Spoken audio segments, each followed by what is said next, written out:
this song for you. You're listening to Deep Purple Smoke on the Podcast. I will do one episode for each song the band recorded in the studio. However, this is a fan podcast and not band endorsed.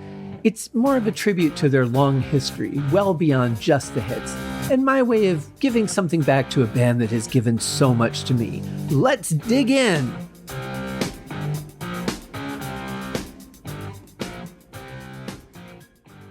Hello and welcome to another episode of Deep Purple Smoke on the Podcast. I am your host, Scott Haskin.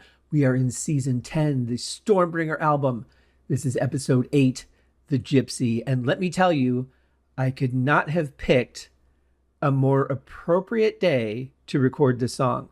I put a picture in the folder, so hopefully I'll remember to upload it to the socials when this episode airs.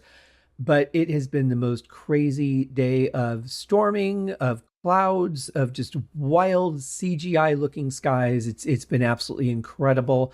All the years I lived in the Midwest, I can say I've never seen anything like it. And I mean, the last 25 years or so, I've lived in the desert. So it's completely different out there as far as the sky goes. There's days that go by without clouds. I stayed through a record time period in Las Vegas where there was no rain. It was like over a year, which sounds insane when you think about it. But yeah, that stuff happens. And yeah, so today was absolutely incredible. And the reason that I'm tying this to this song, why it's so important that it just happened to happen on the day that I'm recording this, is because of my memories associated with this song. This is one of my favorites. Oh, I used the F word. I know, but I did. Here's the thing. I have a really strong memory tied to this song of my mom and brother being at the doctor's office and my dad and I being across the street from the doctor's office playing tennis. And it was very overcast. We weren't sure how long we were going to be able to play. And this was the song that was running through my head. Kind of anti-sports because the tempo isn't certainly like what you'd want to have in your head when you're playing a physically aggressive game. You know, you have to move, you have to be sharp, you have to respond quickly. That's tennis. And I was never very good at it anyway. But, you know, I could return a shot, not all of them, but some of them. And I could return some of them even in the giant rectangle thingy. But anyway, so I remember specifically that day. I remember it was just a little bit humid. And I remember I was wearing a terry cloth shirt because that was supposed to be good for sweating, like keeping you cool so that you don't sweat as much. And yeah, I remember that day. And it was so cloudy and just wild clouds, not quite like today. But certainly for Michigan, it was one of those days where we're like, are we going to get a tornado today? We might. I don't know if we did or not, to be honest. Obviously, I lived. No surprise there. But yeah, so whenever I hear this song, it's one of those songs that I've talked about that has that kind of cool overtone to it. And I think part of that is because of the way I experienced it. Now, I do want to say, too, that this song is one where I don't mind the production at all. I think if it was heavy, if this was on Burn, I don't think it would be as good. I think that production doesn't really suit this song. I think the mellower tones of Stormbringer are beautifully suited to this song. I could use maybe a slightly better EQ on the mix, but that's as nitpicky as I can get, to be honest, because I really like what I'm hearing here, and it fits the mood that I love from this song. I can't imagine it on Burn, like with heavier guitar sounds and, you know, maybe a slightly faster tempo. Like, yeah, I don't know. I love the song the way it is. So let's get into it. Here it is, The Gypsy by Deep Purple.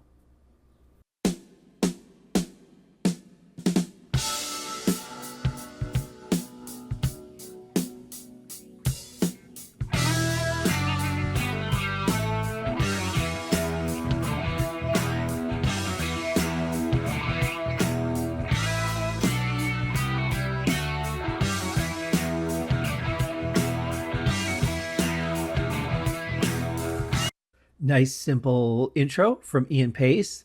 Not a huge amount of songs are introed by the drums, so it's always something that makes me smile when a drummer comes up with something that everyone's like, yeah, that's cool, let's open with that. Being a drummer myself, drummers are used to typically being ignored. uh, for example, you could come to your band with a sheet of lyrics and go, "Hey guys, I wrote a song. I'd like to work it out at practice." And they go, "Oh, cool!" And the singer will take the lyrics and just set them on top of the amp, and that's the end of that. It's kind of a shame because for some reason, historically, drummers are. I don't know why people tend to think that we can't write songs because we understand rhythm. We have a different perspective, maybe. But certainly, in a band, there's a very good likelihood we understand the melodic side of music and can create things. Maybe that goes back to Ringo and the idea of him writing Octopus's Garden and George Harrison helping him with that, saying, "Well, why don't you try this or why don't you try that?" and kind of opening him up musically because he was a very good drummer, but um, clearly didn't understand those concepts or maybe just didn't know what to do with the song. So I don't know, maybe it goes back to something like that, or because drummers typically weren't melodic until you get to guys like Nico McBrain, who, the large variety of tom sizes gave him the opportunity to do things that were a little more melodic.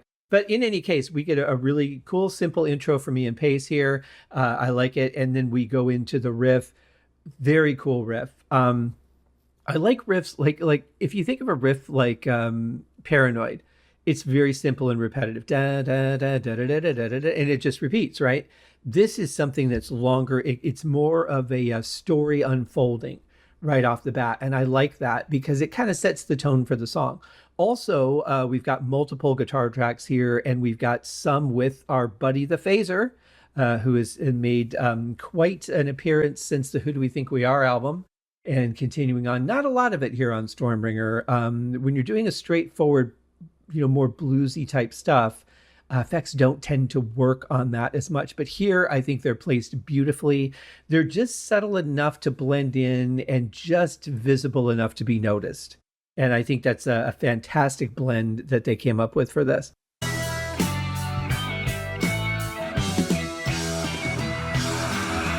me, Gypsy, can you see me in your crystal ball? I'm asking you, what can I do? My back's against the wall. I'm going to suggest that you listen to that part a couple of times. So if you have like a little 30-second rewind on your podcast player is great. 15 seconds is fine. A couple things here that are really cool. First of all, the blend that we're getting of David Coverdale and Glenn Hughes is absolutely fantastic. David is dominant, Glenn is supporting, and this works really well. If you're going to have Glenn singing on these songs, I think this is a great way to keep your lead singer featured, keep your secondary singer happy, and also in the mix, adding a little bit of flavor, creating something really unique. I think it's absolutely a fantastic blend.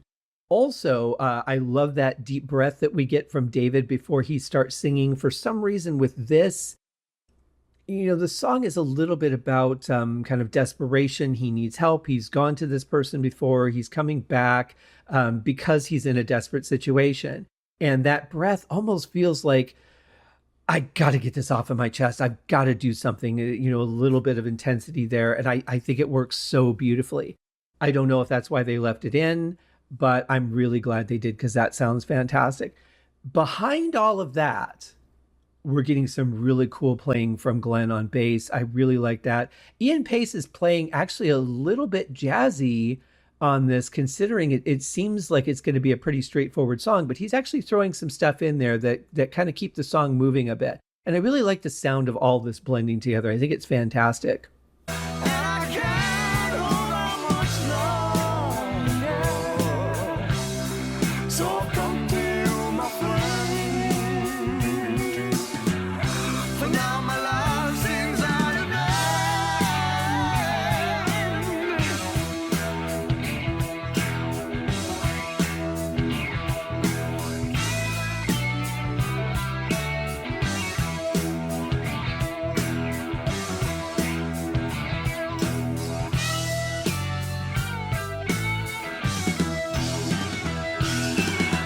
So that fill is a nice little variation of the fill that we heard going into the first verse. So that's really cool.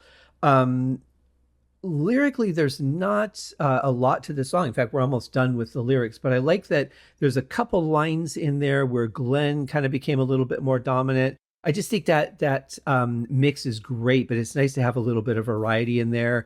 I mean, predominantly it's David's voice that you hear with Glenn supporting, but it's nice for Glenn to shine through a little bit and add a little bit of dynamic to it, so it's not just exactly the same thing throughout the whole song. Because, like I said, we don't get a lot of lyrics, so it's nice to have a little variety in there. Also, you feel that this person has taken a journey to reach the gypsy, that they've taken a journey maybe a long way physically to find them, but also the emotional journey that they're on, the stress of whatever the situation is that they're in desperate need of a cure for. And I think the riff is a great way to kind of explain that musically or show that journey musically. It's a little bit long. It repeats, but not exactly the same. So it's like it's escalating a little bit as it goes up in register on the last pass. And you just feel it's a little bit longer and spread out and patient. And I don't know, to me, a little bit metaphorically, I guess, it just kind of matches what I'm getting from the story, even though it's not being stated. He could have just gone down the street and been like, hey, you know what, we talked a long time ago, haven't needed you in a while. Or, I mean, I just feel like he's traversed mountains and deserts to find this person. And maybe just a little bit of hope at the end that they're going to be able to solve the problem, or maybe it's relief that that part of the journey is done, that they made it, they've reached that destination where they can ask for help. I came to see you once before, 100 years ago. You took my hand and broke the spell that should have let me go. But my years have gone so slowly. So here again, my friend. For now, my life seems at an end. Oh, so many great things here. First, let's talk about Glenn's bass playing. He is playing something different on every line, which I like. He's also like the first thing he plays is reminiscent of the main riff, and then he kind of goes off from there. What he plays fits, but it's different each pass, and I love that kind of creativity. I love that they, again, not a copy and paste band. They just don't sit there and go, here, I'm going to play this 4 times as we go into the chorus. Then I'm going to play my chorus part 4 times because that line's going to repeat or whatever. Like they're really inventive in keeping the music alive. And that's something I have to give them big props for. I have a hard time doing that myself sometimes. Vocally, absolutely amazing, especially the passion in it that we're getting from David, and just the feeling of desperation that he's giving off. Really fits the narrative perfectly, and he's giving us that emotionally in the vocal. The Phil transitioning out of the lyrics is really cool. It would be too easy to just stick with the snare and crash cymbal all the way through it, but he breaks away from that shortly into it where you think that's where it's going to head, and he goes to the toms. It just sounds so good. And then going back into this riff again, the song, it does have a bit of a thin quality only because of the Stormbringer production, because we've had this on all the songs, but I don't think we're hurting for anything on this one. I think it works here.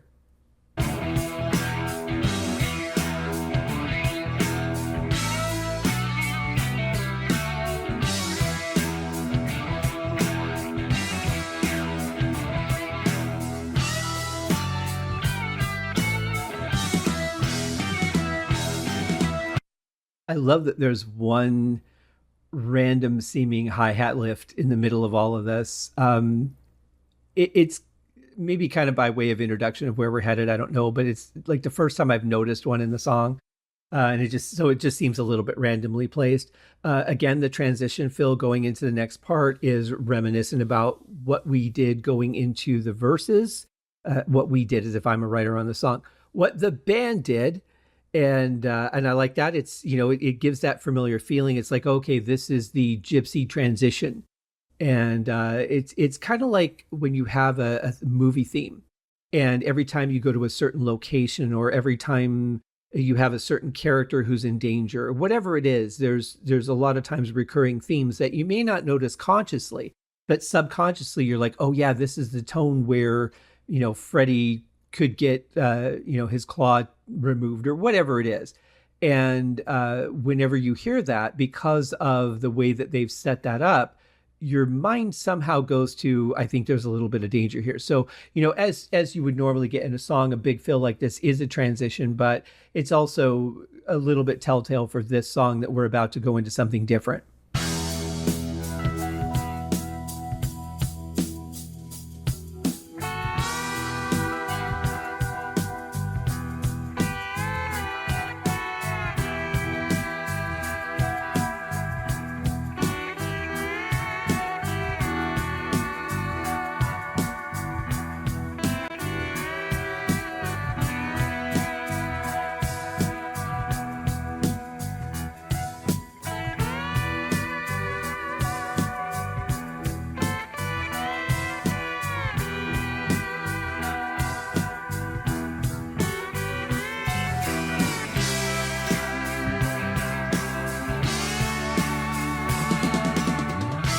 I really enjoy that guitar solo. It's nice and patient and really just feeling.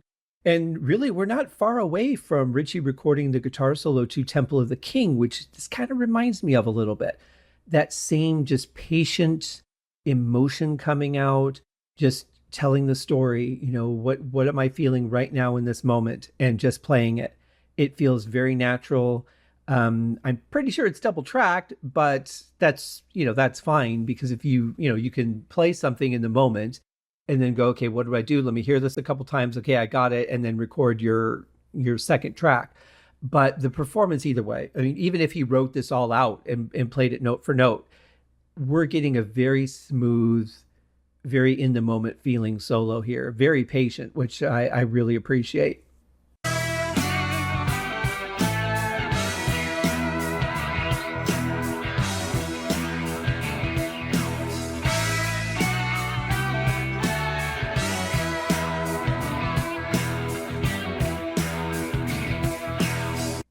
So we're getting some nice variations here. Instead of them just going back to the riff, there's a nice track over on top of it. Also, I don't think I've mentioned this wonderful, simple synth that we're getting from John. It adds a little bit of flavor to it, kind of like, one of the synth tracks in A200, where it just adds that little touch of personality that we wouldn't get if we were just going straight organ or piano or anything else. That's one of the things about synthesizers that's cool, is that you can just really create all kinds of sound palettes and really enhance the song in a way that it just wouldn't feel otherwise. And if you need any proof of that, listen to like most, the British New Wave invasion from the early 80s. Look at a lot of the videos on MTV, bands like A Flock of Seagulls or Split Ends. Genesis would be another one where keyboards would be very predominant, and just the tonal colors that Tony Banks used. And we're getting some of that from John Lord in this era too, which I really like.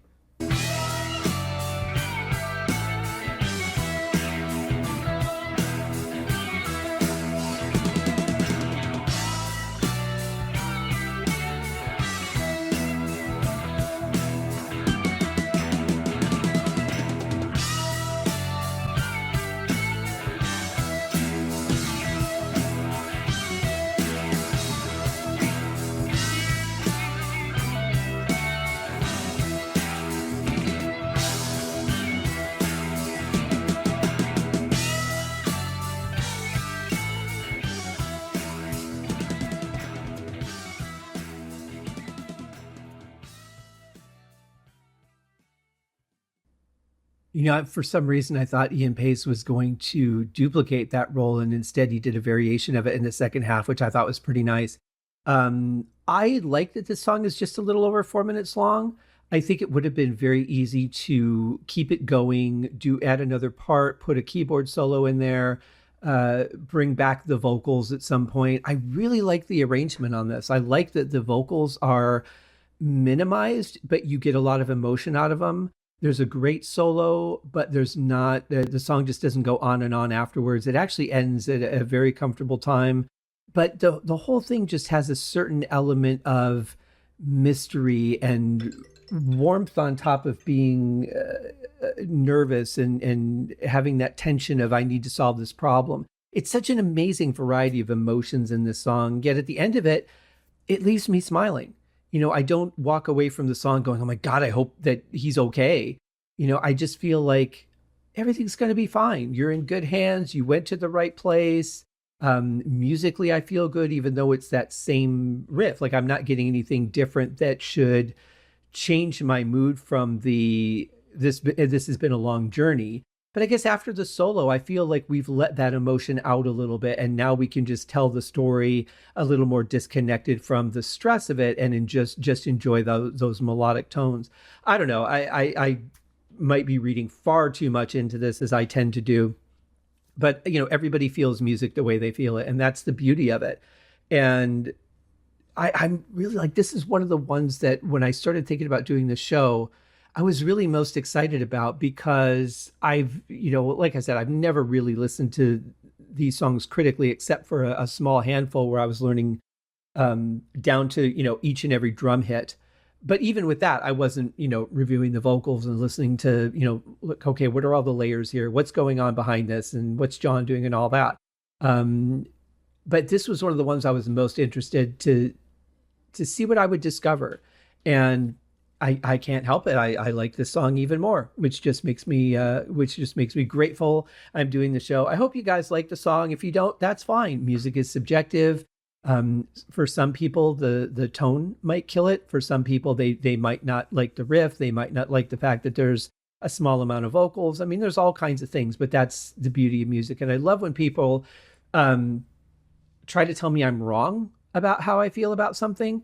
You can feel differently, and that's fine. But you can't really tell me I'm wrong, because music is such a personal experience.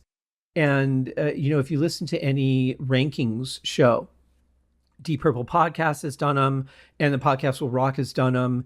And when they take a whole album and they rank the songs in a certain order, whether it's by, how much they liked each song, or just the looking at each one as an individual versus, the album ranking. It's always so interesting, the difference in answers that you get from people. And it's all based on those experiences. It comes down to even more than the music, things the musicians, we can't control when you hear it for the first time. We can't control what mood you're in, whether you're hungry or whether you're stuffed or whether you're just sleepy or whether you've had a bad day. And it's not a good time to be exposed to something new. Whether you've had a beautiful day, but it's just a song that just doesn't fit your mood. I mean, there's all kinds of reasons why people do and don't like music. And a lot more of it has to do with the memory association or their current mood than I think people realize, because we tend to judge the songs, but you very rarely hear people say things like, oh yeah, I remember the first time I heard this, or one strong memory I have, like the way I started this episode talking about my dad and I playing tennis across the street from the doctor's office, and the sky is cloudy and, looks like we're going to get a really heavy storm. And we're just hoping we can get in a couple of extra games, before maybe even a set before the rain comes down and we have to go back to the car. Those are the things that will affect your connection to a song. And I think when people tend to think about, oh, I hate that song, or, oh, I love this song. Yeah, there are factors like overplay. You just don't like the singer, or, you think the riff is too simple, or the solo's horrible, or whatever it is. Snare drum sound, that's one I hear from time to time. I can't listen to this song because the snare sound is so bad. And all those factors are important.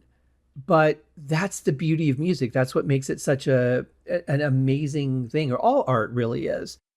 Paintings are the same way. A book, if you're, you start reading a book and you're in a bad mood, you're probably going to be less likely to enjoy the book, to be able to immerse yourself in the story. And so, yeah, I always find it fascinating when people say things like that, because, whether you love this song or hate this song has no bearing on how I feel about it. And there are times when I absolutely agree with people, or they'll point something out that I hadn't noticed. I'm like, oh yeah, you know what? Now that you've said that, I do kind of view this a little bit differently, or this part, or, this choice, or whatever, a little bit differently.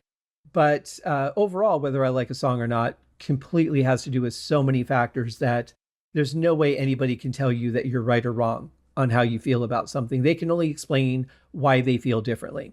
And that's fine. That's the beauty of music and the beauty of art, and why it's such an amazing thing, and why it means so much to us in our lives. Like, this is connected to a pretty specific childhood memory for me. And I love that. But I love the song before that memory. That's why the song was in my head, was because it was something I enjoyed already. But once that memory gets attached to it, whenever that song comes on, it's hard not to remember that humidity smell in the air, the chill that I got on the back of my neck when the breeze would come while we were playing, or while I was waiting for the next serve. All those things that play into my memories of the song, and I experience those. They're called muscle memory, and I experience those whenever I experience the song again. So for this one in particular, it became very special to me because of that. But like I said, I already liked the song before that tennis match, or just, I don't know, maybe we were just shooting around and not keeping score. Hard to say. That part I don't remember. If we were keeping score, I'm sure I would have lost, because I was not that good of a tennis player. I just had fun with it. I wasn't trying to get into Wimbledon by any means. So that is our episode for today, guys. Thank you so much for joining me. Let's see, what is today? Today should be Tuesday. I hope that you guys have a great day. Tomorrow is an episode of the Haskincast podcast, and then we're back Thursday and Friday. On Thursday, we will be wrapping up Stormbringer. There are no bonus tracks that I have come across. I've not heard anything. Even when Glenn Hughes did the remaster of the album, there were no unknown studio tracks appearing on this, or Come Taste the Band. So not a lot in the way of bonus here. We'll get a couple on Perfect Strangers, but here, these next couple albums, we're pretty much straightforward, just album tracks. And that's fine, because there are some great things to get into on Come Taste the Band. I'm excited to do that. I still have a couple episodes of Stormbringer to record, because, like I said, I'm holding back the Monday episodes until a week or so before they release, because that's when I do my Patreon thanks, and want to make sure that anybody who has recently signed up gets included. If you're not part of it already, please feel free to sign up if you get some enjoyment out of the show and you want to give something back to me for all that. That'd be great. If not, you're welcome to just keep listening, but you will get a shout out on Mondays, and deep appreciation for me that you find enough value in the show to want to give a little bit back. So that's kind of how things are working. And there are a couple of guest episodes actually from Burn. Is it? Yeah, from Burn that haven't been recorded yet. So, no, one from Burn and one from this album. So looking forward to doing those. So I'm going a bit out of order, pretty much sticking to it, but kind of skipping depending on scheduling and just where the episodes fall. So I make sure I'm being as appreciative to everyone as I can. So it's kind of weird. Like, I'm finishing Stormbringer, but it's not done. I finished Burn, but it's not done. I'm moving on to Come Taste the Band already, and I'll be doing that before Burn even gets finished. So, but you know what? It's a lot of fun, and I'm loving doing these episodes. I hope you guys are finding something in here interesting and enjoyable, because at the end of the day, that's what it's all about. We'll see you guys in the next episode. Have a great one. Cheers.